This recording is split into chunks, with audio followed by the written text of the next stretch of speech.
Hello बच्चों, स्वागत है आप सबका मैथ्स न्यू सॉल्यूशन में। और आज हम पढ़ेंगे अर्थमेटिक प्रोग्रेशन। और ये अर्थमेटिक प्रोग्रेशन क्लास मेरा अर्थमेटिक प्रोग्रेशन पे क्लास मेरा तीसरा होगा। पहला और सेकंड मैंने क्लास ऑलरेडी ले रखा है। आपने यदि नहीं देखा है तो आप आई बटन पे जाके देख सकते हैं। इसमें इस क्लास में हम अर्थमेटिक प्रोग्रेशन जो पढ़ेंगे उसमें पढ़ेंगे कि वर्ड प्रॉब्लम्स जो क्वेश्चंस आते हैं उसको हम कैसे सॉल्व कर सकते हैं। तो आप मेरे साथ बने रहिए और यकीन करिए कि यहाँ से आज कुछ ना कुछ आप सीख के जाएंगे और मैं डेफिनेटली आपको कुछ ना कुछ सिखाऊंगा। तो वर्ड प्रॉब्लम क्वेश्चंस कहाँ से शुरू होते हैं, आइए ये देख लेते हैं और उसके बाद स्टार्ट करते हैं। यहाँ पे क्वेश्चन नंबर 7 से देखिए स्टार्ट हो रहा है। क्वेश्चन नंबर 7 क्या बोल रहा है, मैं पढ़ दे रहा हूँ और आप एक बार देख भी लीजिए। क्वेश्चन नंबर 7 बोल रहा है कि find the 31st term of an AP whose 11th term is 38 and 16 term is 73। ठीक है बच्चों, बोल रहे हैं कि वह एपी ज्ञात कीजिए, उस एपी का 31वां पद ज्ञात कीजिए। देखिए मैं आपको आप हिंदी बच्चों के लिए, हिंदी भाषी बच्चों के लिए मैं हिंदी में भी बोल दे रहा हूँ और इंग्लिश में तो पढ़ ही रहा हूँ और इंग्लिश में मैं बता ही रहा हूँ।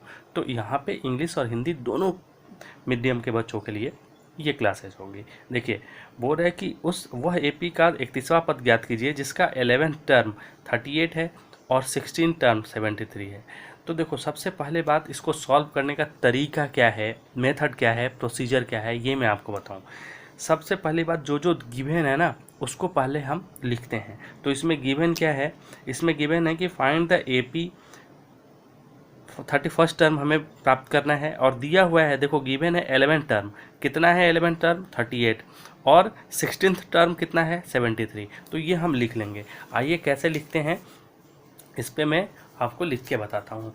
अब ये क्वेश्चन कैसे करेंगे, जैसे कि क्वेश्चन में दिया हुआ है कि 11th टर्म है ना, तो आप यहाँ पे लिख लोगे गिवन दिया हुआ है 11th टर्म, दैट मीन्स कि A11 इक्वल टू होता क्या है, वो होता है A प्लस n माइनस में 1 इंटू में D। ये हमारा इक्वेशन वो है, फॉर्मूला है। और 11 टर्म दिया हुआ है कितना, तो भाई 11 टर्म है 38, तो 11th टर्म के जगह पे यानी कि A11 के जगह पे 38 पुट कर देंगे। और उसके बाद A प्लस n के जगह पे क्या पुट करेंगे 11, क्योंकि 11 टर्म बोल रहा है, माइनस में 1। डी हमें पता नहीं है, फर्स्ट टर्म हमें पता नहीं है, तो फर्स्ट टर्म को ए ही रहने देंगे, डी को डी रहने देंगे। इससे एक इक्वेशन बना लेते हैं। तो यहाँ पे 38 इक्वल टू में ए प्लस 11 डी माइनस में डी, क्योंकि देखो ये जो है डी इससे भी मल्टीप्लाई होगा ये और इससे भी होगा। या फिर आप ऐसा भी कर सकते हो कि 11 में से 1 माइनस करोगे 10 आएगा, 10d डायरेक्ट लिख सकते हो। और जो बच्चे 10d यदि डायरेक्ट नहीं लिखना सकते तो वो मल्टीप्लाई करके लिखेंगे और लास्ट में वही आएगा, क्योंकि 11d में से एक d जाएगा तो 10d आएगा। ये हमारा इक्वेशन फर्स्ट हो गया। फिर अगेन जो गिवन है उससे इक्वेशन सेकंड बना लेते हैं।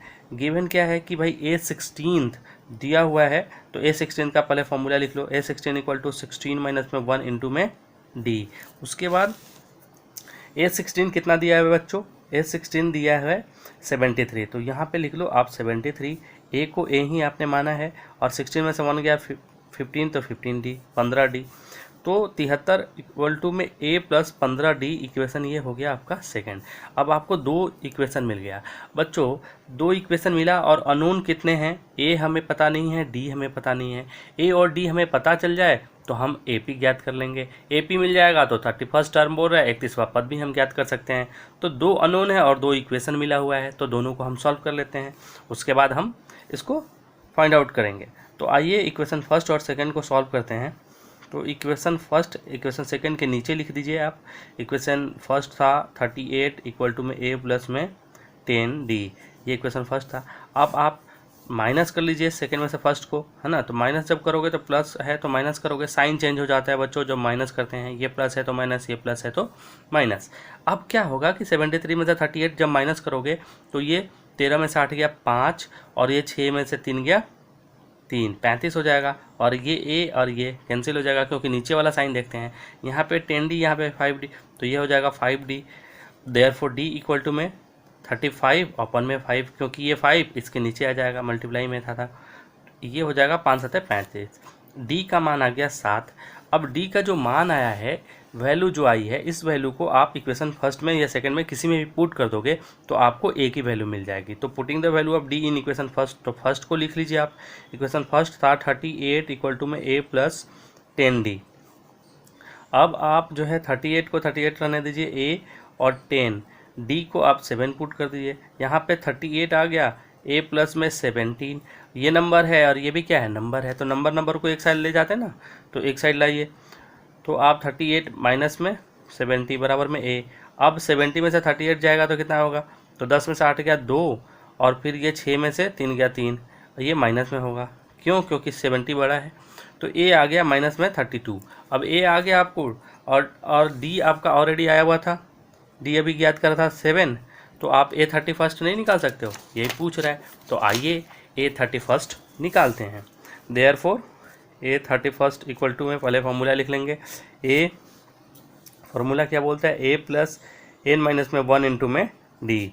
तो ए तो हमारा कितना है -32, अब प्लस एन 31 है तो 31 माइनस में 1, और डी कितना था 5 आया था, 5 लिख दीजिए बच्चों, ठीक है। अब यहाँ पे -32 और 31 में से एक गया 30, 30 में 5 से गुना करोगे तो कितना आ जाएगा 150। अब यहाँ इसमें माइनस कर लो, तो 10 में से 2 गया 8, और 4 में से 3 गया 1, और 1 यहाँ पे आ जाएगा, और प्लस का रहेगा क्योंकि 150 प्लस में है। तो ये A31 का वैल्यू हो गया। ये हो गया हमारा इक्वेशन 7। मैं आशा करता हूँ कि आपको समझ में आया होगा। अब नेक्स्ट क्वेश्चन पढ़ते हैं और प्रयास करते हैं करने को उसको। तो आइए नेक्स्ट क्वेश्चन क्या बोल रहा है एक बार देख लेते हैं। क्वेश्चन नंबर 8 आपसे क्या बोल रहा है, अब देखिए क्वेश्चन नंबर 8 बोल रहा है कि an AP consist of 50 terms. पहले से ही समझ लीजिए कि बोल रहा है कि एक AP है जो 50 टर्म जिसमें है, मतलब कोई भी एक समानांतर श्रेणी है जिसमें कुल कितने पद हैं, 50 हैं। अच्छा, उसका तीसरा पद 12 है, of which third term is 12। तो एक इक्वेशन यहाँ से मिल गया। And last term is 160। Last term कौन सा, तो टोटल चूंकि 50 है तो 50 टर्म्स में बोल रहा है कि 160, तो फाइंड द 29 टर्म। इसमें भी वही बता रहा है, इसमें भी क्वेश्चन वही बोल रहा है। 2 इक्वेशन हम बना लेंगे और फिर वो क्वेश्चन सॉल्व करेंगे। तो आप ये क्वेश्चन को फिर से एक बार देख लीजिए, मैं एक बार फिर से पढ़ दे रहा हूँ। An AP consist of 50 terms of which third term is 12 and the last term is 106, find the 29th term. आइए इसको सॉल्व करते हैं।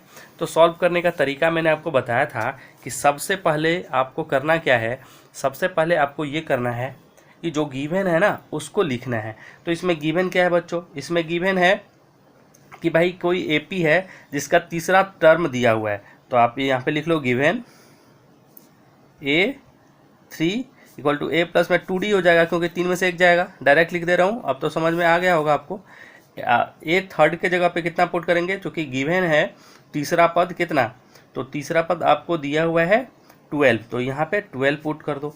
A को A ही मानो और 2D। इक्वेशन फर्स्ट आपका ये हो गया। फिर अगेन गिवन क्या है, यहाँ पे लिख दो अगेन फ्रॉम क्वेश्चन।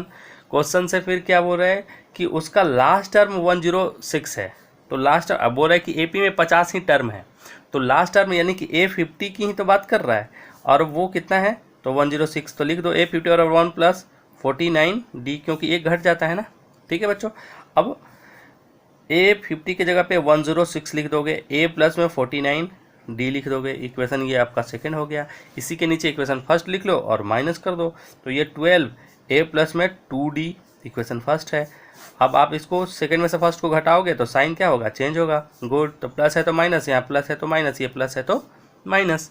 अब 106 में से 12 घटाओगे तो कितना आ जाएगा, तो ये देखो 6 में से 2 गया 4, और 10 में से 1 गया 9, 94 आ जाएगा। और ये माइनस, ये नीचे माइनस है, ऊपर प्लस है, ए कैंसिल हो जाएगा।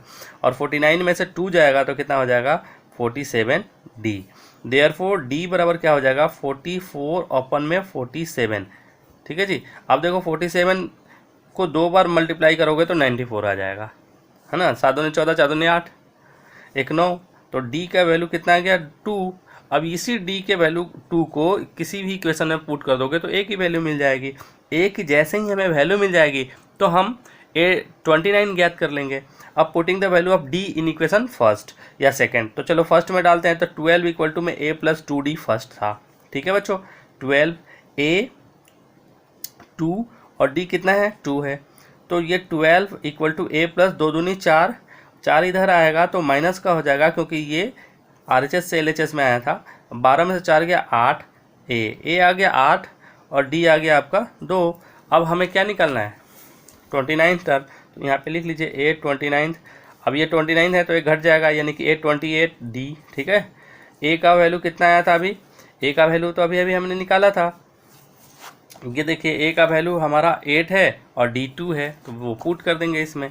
ए की वैल्यू 8 है और डी 2 है तो इसमें 2 पुट कर दो। ठीक है बच्चों, तो उसके बाद हम क्या करेंगे 8 प्लस 28 दूनी 56 और 8 6 14 के 4 हाथ में 1 और 5 1 6, तो 829 हो जाएगा 64।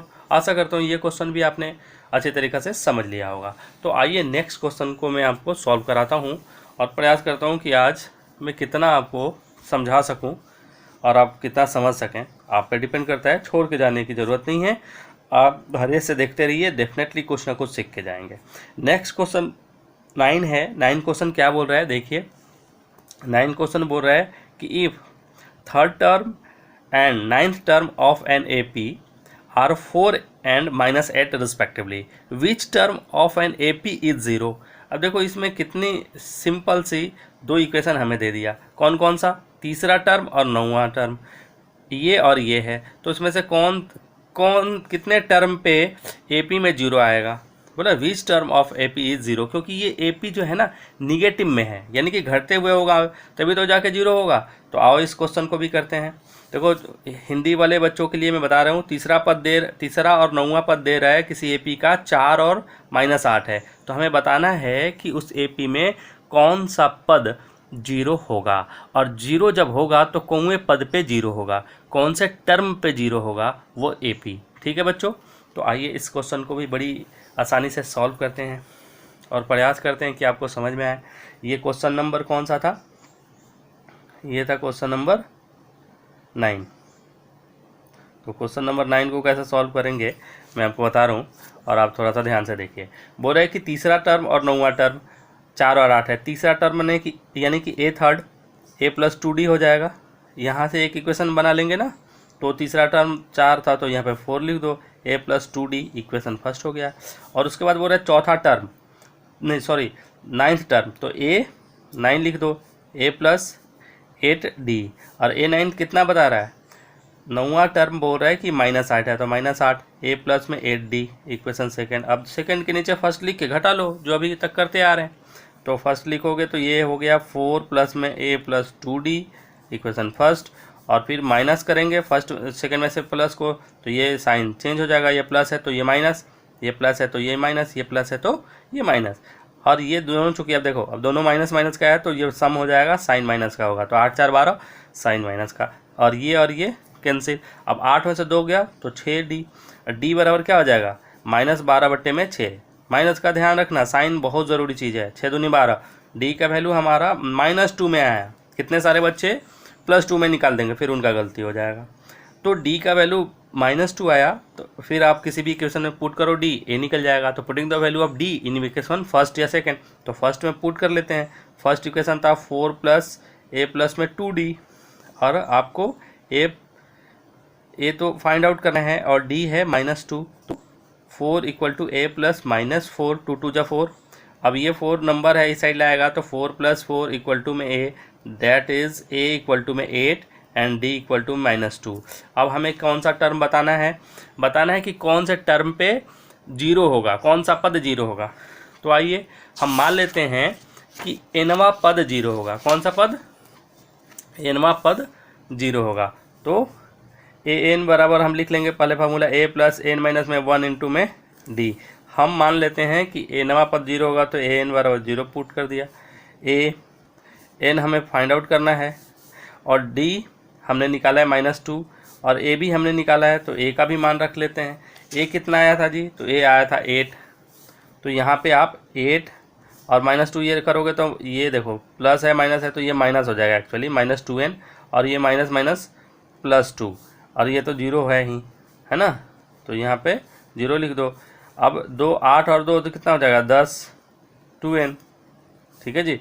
अब ये 2n इधर आएगा तो प्लस हो जाएगा, ये 10 इधर है ही, n बराबर 10 बाई 10 में 2, 2 5 जा 10, n इक्वल टू 5, मतलब पाँचवा पद जो है ना, पाँचवा पद 0 होगा। समझ रहे हो, ये हो जाएगा आपका आंसर।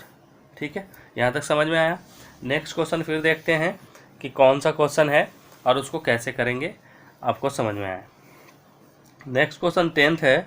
10वां क्वेश्चन क्या बोल रहा है, मैं आपको 10वां क्वेश्चन पढ़ के बता दे रहा हूँ। 10वां क्वेश्चन बोल रहे हैं बाबू कि the 7th term of an AP exceed is 10th term by 7, find the common difference. बोल रहा है कि 17th टर्म बोल रहा है। देखो बोल रहे 17वां पद है ना किसी AP का 10वें पद से 7 ज़्यादा है, तो बताइए कि दोनों का AP का कॉमन डिफरेंस क्या है। The 17th term of an AP exceeds its 10th terms by 7, find the common difference. तो हमें उस AP का कॉमन डिफरेंस बताना है जिसमें जो 17वां पद उसके 10वें पद से 7 ज़्यादा है। इक्वेशन दे दिया और हम सॉल्व करेंगे और फिर बता देंगे कि क्या है। तो आइए कैसे सॉल्व करते हैं, ध्यान से देखिएगा क्वेश्चन नंबर 10, और उम्मीद करता हूँ कि आप समझेंगे, है ना। तो जो दिया है उसको लिखते हैं और उसको सॉल्व करते हैं। क्या दिया हुआ था, दिया हुआ था कि 17वां पद 10वें पद से 7 ज़्यादा है। तो पहले 17वां पद लिख लेते हैं, A17, A प्लस में 16D। ध्यान रखना यहाँ पे 17 होगा तो यहाँ पे 1 घट जाता है। ये पहला हो गया 17वां पद, और उसके बाद इसका 10वां पद तो A10, A प्लस में 9D।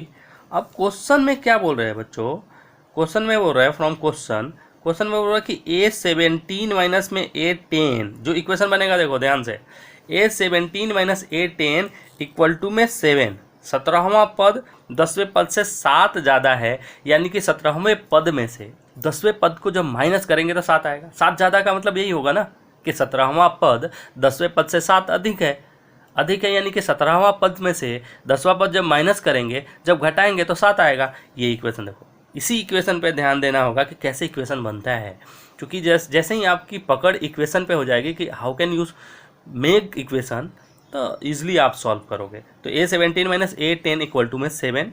अब A17 का तो आप जानते हो कि A प्लस में 16D होगा, यहाँ पे लिख दीजिए, यहाँ पे आप माइनस लगा लीजिए और ब्रैकेट में लिखिए A10 का, तो A प्लस में 9D है ना, इक्वल टू में 7। हमें कॉमन डिफरेंस D बताना है। देखो इसमें A कट जाएगा, D आ जाएगा। A प्लस में 16D माइनस में A माइनस में 9D इक्वल टू में 7। अब ये दोनों A कैंसिल हो जाएगा, 16D में से 9D जाएगा तो कितना आएगा, तो 7D आएगा। बराबर में यहाँ पे 7 है ही, देयरफॉर D बराबर में 7/7, 7 1 जा 7, यानी कि D का वैल्यू क्या आ गया 1, यानी कि कॉमन डिफरेंस क्या आ गया 1। This is your answer, got it. हाँ, आशा करता हूँ कि आपको समझ में आया होगा। अब नेक्स्ट क्वेश्चन फिर एक बार देख लेते हैं कि इसमें नेक्स्ट क्वेश्चन क्या बोल रहा है और क्या हम समझ पाते हैं और आपको समझा पाते हैं कि नहीं। क्वेश्चन नंबर 11 क्या बोल रहा है, आप देखिए बच्चों। 11 बोल रहा है question, which term of an AP का दिया हुआ है, मतलब कि समानांतर श्रेणी आपको दिया हुआ है। और अच्छा, ये वाला क्वेश्चन मैंने AP जब मैंने पढ़ाया था फर्स्ट AP पार्ट 2, उसमें सॉल्व कराया है। तो आप आई बटन पे जाइए और उसमें मैंने लिंक दिया हुआ है, आप उसको देखिएगा तो इसमें ये वाला क्वेश्चन आपको मिल जाएगा। तो हम इस क्वेश्चन को छोड़ के ये 12 क्वेश्चन करते हैं, 12वां क्वेश्चन करते हैं। क्या बोल रहा है 12वां क्वेश्चन, पढ़ लीजिए। बोले कि 2 AP having same common difference. 2 AP है, 2 समानांतर श्रेणी है जिसका समानांतर अंतर, सार्व अंतर है ना, कॉमन डिफरेंस, सार्व अंतर समान है, और उसके 100वें पद का जो डिफरेंस है वो 100 है, तो उसके 1000वें पद का डिफरेंस बताना है कि कितना होगा। बोल रहे हैं कि the 2 APs have same common difference, the difference between their 100th term is 100, what is the difference between their 1000 term. बड़ी मजेदार और बड़ी सिंपल क्वेश्चन है। इसमें दिया हुआ है कि किसी दो समानांतर श्रेणी है जिसका सार्व अंतर समान है, उसके 100वें पद, उन दोनों के 100वें पदों का अंतर 100 है, तो उन दोनों APओं के 1000वें पद का अंतर कितना होगा, ये हमें बताना है। तो आइए इस क्वेश्चन को सॉल्व करता हूँ, और कैसे करेंगे ध्यान से देखिएगा। इस क्वेश्चन में आपको करना क्या है, क्वेश्चन नंबर 12 में, कि आपको मान लेना है कि दो एपी आपको बनाना है, दो एपी आपको लिखनी है। पहला एपी मान लो कि आप A1 लिख लो, दूसरा A2 A3 है ना, कहाँ तक, चलो A1000 तक की बात कर रहा तो A1000 तक कर लो, A100 AN तक भी लिख सकते हो, और दूसरा एपी A1 A2 A3 और ये भी कहाँ तक, तो A1000 तक। अब बोल रहे कि दोनों का कॉमन डिफरेंस सेम है। अब जो देखो जो गिवन है उसमें से इक्वेशन देखो बनता है, मैंने बताया था बार बार कि जो गिवन होता है उसी से इक्वेशन बनता है। अब गिवन क्या है कि इस AP का 100वां पद यानी कि A100 माइनस में A100 इक्वल टू में 100। अब आओ इसको लिखते हैं, इसका क्या होगा A प्लस में 99D, ठीक है जी। इसका क्या होगा, कैपिटल A प्लस, इसको ब्रैकेट में लिखो, यहाँ पे माइनस है, कैपिटल A प्लस 99 और D तो चूँकि सेम है तो D स्मॉल ही रहने दोगे, है ना, इक्वल टू में 100। अब देखो ये A प्लस 99D माइनस में A, अब प्लस ये माइनस में 99D बराबर में 100, ये माइनस में है ये प्लस में है, कैंसिल हो जाएगा, यानी कि A माइनस कैपिटल A बराबर में 100। ये इक्वेशन फर्स्ट एक आ गया, है ना। तो अब आप जब सेकंड करोगे, सेकंड जो क्वेश्चन यहीं से देखो, दोनों पदों का जो इन दोनों के ये फर्स्ट टर्म है ना, दोनों का फर्स्ट टर्म का डिफरेंस 100 है। अब सेकंड में फिर जब बोल रहा है क्वेश्चन कि भाई उनके थाउजेंड्स टर्म का डिफरेंस क्या होगा, तो यहाँ पे लिख लो A1000 और कैपिटल A1000, ठीक है बच्चों। तो यहाँ पे लिखोगे A प्लस 999D, एक कम हो जाता है ना, माइनस A प्लस क्या लिख दोगे, यहाँ पे लिख दोगे 99D चूँकि दोनों सेम है तो D ही रखोगे। अब देखो A plus 99D minus A minus 99D, ठीक है जी। अब ये 99D ये 99D कैंसिल हो जाएगा, ये A माइनस में A आ गया, तो ठीक है A माइनस A आ गया, तो A माइनस A का वैल्यू कितना है इक्वेशन फर्स्ट से 100, तो A माइनस A बराबर कितना आया था 100। तो यानी कि इनके थाउजेंड्स टर्म का भी डिफरेंस जो होगा वो 100 ही होगा। 1000 क्या 1 लाख का भी डिफरेंस जो होगा 100 ही होगा। यानी कि कहीं से भी आप डिफरेंस यदि आप कैलकुलेट करोगे, चूँकि D सेम है तो दोनों के प्रथम पदों का जो अंतर होगा, जो डिफरेंस होगा, वही डिफरेंस कांस्टेंट रहेगा और वही आपका आंसर होगा। मैंने ये 12th तक क्वेश्चन कराया वर्ड प्रॉब्लम का, आप इसको देखिए। और यदि आपको यदि इस वीडियो को आप करते हैं तो आप कमेंट्स में बताइए कि हमें अच्छा लगा। आप यदि कमेंट्स में लिखते हैं कि हमें अच्छा लगा है तो ये सारे क्वेश्चंस में सॉल्व करवाऊंगा, वर्ड प्रॉब्लम का एक एक क्वेश्चन में सॉल्व करवाऊंगा। और यदि आप अभी तक देख रहे हैं ये वीडियो और मेरे चैनल पे नए हैं तो कृपया करके सब्सक्राइब कीजिए, अपने दोस्तों तक इस वीडियो को पहुंचाइए, वैसे बच्चों को, वैसे स्टूडेंट्स को जो पढ़ने में काफ़ी वीक हैं। मेरा मोटिव यही है कि कमज़ोर से कमज़ोर तबके के भी स्टूडेंट मेरे वीडियो को देख के थोड़ा सा भी यदि अपने नॉलेज को बढ़ाते हैं और थोड़ा सा भी आपको यदि समझ में आती है तो मैं अपने आप को धन्य समझूंगा। यहाँ तक देखने के लिए आप सभी का बहुत बहुत धन्यवाद। Thank you so much. फिर मिलते हैं अगले वीडियो के लिए।